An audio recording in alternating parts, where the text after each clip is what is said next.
Baseball season is here, and your Kansas City Royals are hoping to punch their ticket to the postseason for a second year in a row. The pitch. He struck him out. And the Kansas City Royals move on. The boys in blue defied expectations last season, surging into October after losing more than 100 games in 2023. They even beat the Yankees in a game in the ALDS, eventually losing to the Bronx Bombers, who took the series 3-2. It is a chip on the Royals' proverbial shoulder as they work to get back to the World Series. Spring training gave us a great look at the momentum the Royals are building, with prospects like 2024 first-rounder Jack Caglione. Of course, Bobby Witt Jr. had a good spring with a handful of home runs, not to mention the Royals' pitching, which we'll get to in a moment. These guys are having fun, and it shows.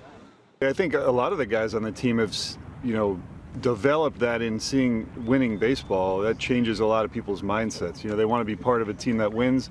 They understand that those contributions come in different ways at different times of the year. So what will those contributions be, and what can we expect this season? Let's discuss with Cody Tapp and Alex Gold. You know them as Cody and Gold, weekdays from 10 to 2 on 96.5 The Fan. Good to see you again, gentlemen. At the start of the season, where expectations are always high, this time around, though, those feelings seem to be justified, Cody. Yeah, they are, honestly. If you make the playoffs the year before, return a huge chunk of your lineup, return a huge chunk of your rotation, and get better in the bullpen, I don't think it's crazy to assume and expect playoffs out of the Royals again. Yeah, there's no question the bar has been raised. They raised it themselves. When you go and finally get back to a postseason, you take a look at what they've put together in the offseason as well. The expectation should be that this team competes for a division title. I don't think that's unfair at all.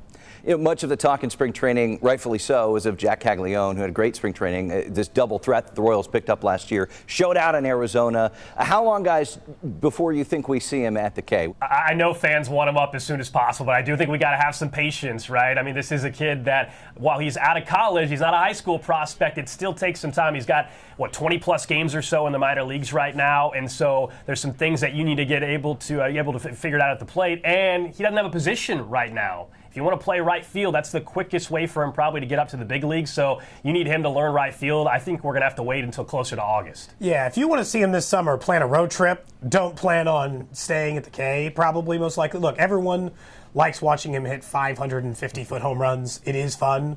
There's no question. But the problem is he's played 60 minor league games, and that's giving him 21 games in the Arizona Fall League, 29 at High A, 21 in the Fall League.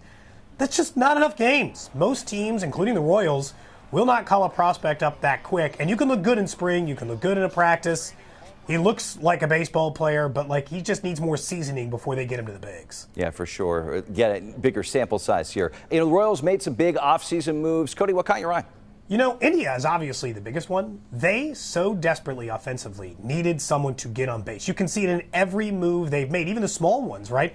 For Canna this week, where India walked at the 5th highest rate in all of baseball. They needed that. They needed somebody on base before Bobby, Salvi, and Vinny all hit, guys who all would have been 100 RBI guys if Vinny hadn't had the unfortunate injury late in the year. They just needed somebody on base in front of those guys to immediately improve their offense. So, that's the biggest move this offseason.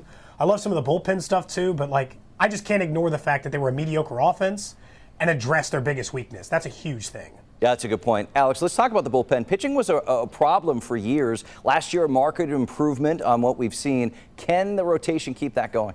That's the number one question. Can they stay as healthy for starters in that rotation? It's not often in baseball you make it through an entire season with the lack of injuries that they did. I believe Michael Lorenzen and Michael Wacha were really the only two pitchers at any point last year out of the rotation that missed any significant time, a short IL stint for Michael Wacha. So they're deeper, I believe, in the bullpen and the rotation so they can withstand an injury, but that would be my number one question. Not only is there a little bit of regression from someone like Seth Lugo, not that he's going to have a bad year, but maybe slight regression, but can they stay healthy? That's the number one thing that could set this rotation back. Yeah, that is the big question, and Royals fans are rearing to go. We want to see them back in the World Series.